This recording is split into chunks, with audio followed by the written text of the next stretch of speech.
it's another quick picks, people, because I have not followed this past series of Tough. You know, the one that was live, filmed live, more or less, on a weekly basis rather than all together, and then, you know, sort of pre-packaged or whatever it was. So I don't know many people on this card, but I will sort of make quick picks anyway. Why not? We're starting with Jake Ellenberger and Martin Kampmann. What a fantastic idea to put these two together, really, because they've both done sort of very well. Jake Ellenberger particularly recently.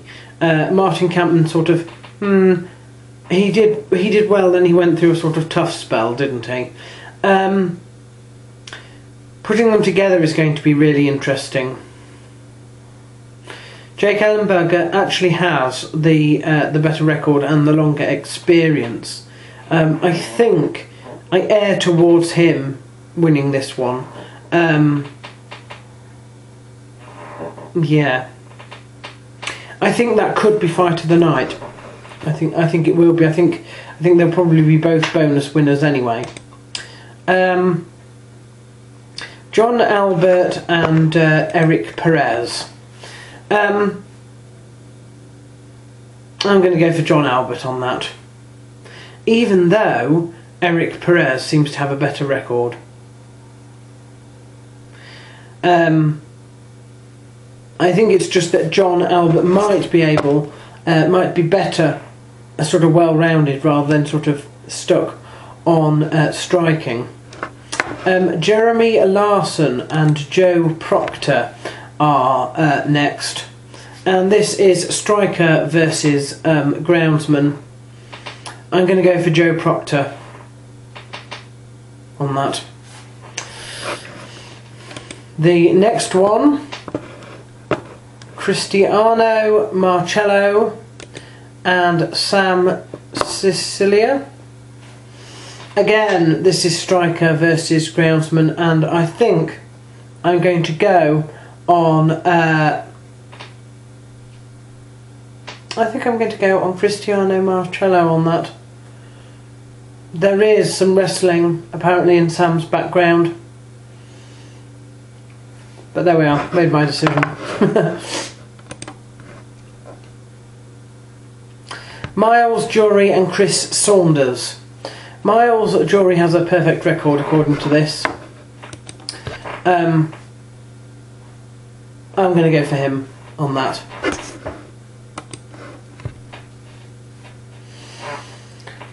Darren Cruikshank and Chris Tickle.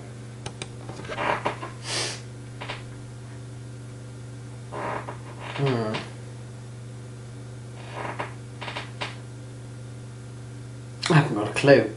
I'm going to go for Darren Cruikshank on that, why not? Justin Lawrence and John Coffer. Justin Lawrence only has a record of 3 according to this. But the best they can think of with John Coffer is mental toughness, well-rounded, and loves to fight. I'm not sure that is a strength particularly.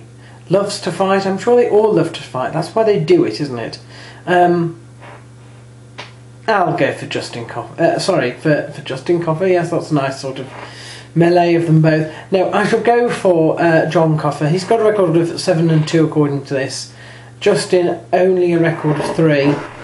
But he'll probably be one of those Amir Sadola type people who went in with absolutely nothing to his name, and it's just remarkably well, and does remarkably well for the rest of his career. Anyway,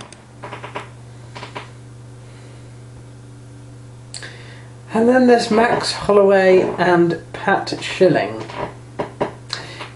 I'm amused by this. Max Holloway, I believe this is his second fight this year, and his second fight in the UFC. I could be wrong there, but I have a feeling that the last time he fought was his debut, and he got beaten in it. I specifically remember Max Holloway because not only because of his weight class, he's fighting at £145, but also because Max Holloway had a rather unique nickname, and this was a nickname that seemed to be associated with him more or less everywhere you looked. Now this nickname might sound a little bit familiar. He was calling himself Little Evil. Now, correct me if I'm wrong, but particularly in the lower weight classes, there can be only one Little Evil, and that's certainly not him. Max Holloway isn't called that anymore. He's changed his nickname, and it's coming up as a different nickname on Sherdog and on the UFC and everywhere associated with him now. You'll be happy to know that he's still blessed, but I'm not sure whether he will win this one. I think Pat Schilling might take this one. I don't know why that cracks me up, and I don't know whether it was I don't know why he chose that nickname. I can't imagine that somebody fighting at £145 in the UFC had never heard of Jens Pulver before. I can understand that some fans hadn't, new fans, at least not until he made his return about 4 or 5 or 6 years ago. But when I first was interested in mixed martial arts, we were back in the end of 2005, early 2006, and not many fans remembered Jens Pulver.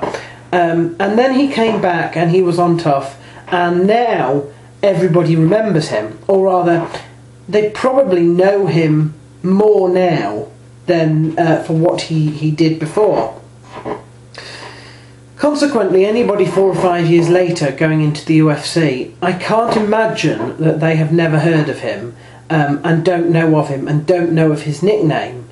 So I can't decide whether that was a nickname that... Because the other thing is that Jens Pulver's nickname sort of didn't come about by something that he chose. It was something that he was called and that stuck with him. It's one of those nicknames that's quite hard to invent for yourself. So I don't know if this was actually supposed to be some sort of ode to Jens Pulver.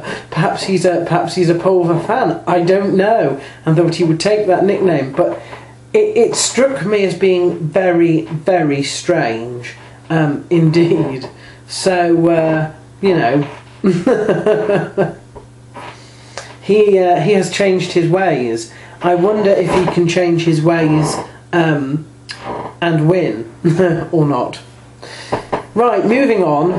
Jonathan Brookins and Charles Oliveira. I am going to go for Jonathan Brookins on that one. And Michael Chiesa and Al La Quinta. I have no idea. I have no idea even if these are the finalists. I presume, unless it's one of those ones where you're not quite aware of the final lists until the end, but I don't see how they could possibly do that if they were doing it live, so there we are. Anyway, I don't know is the simple answer to that. No idea. No idea at all. I'll go for Al La Quinta, just because it's a fascinating name. Be funny if he won as well. The other guy has a perfect record of 7, according to this. So that is my predictions video. I'm sorry it's quick picks again. You know, when things calm down a little, I will probably go back to my sort of old format.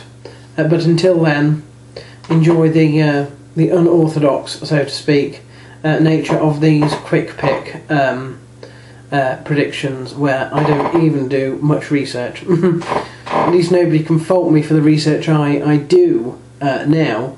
They can just say that I don't really know what I'm talking about, and as far as Tuff's concerned, they're probably right, because it's not worth watching at the moment, as far as I'm concerned.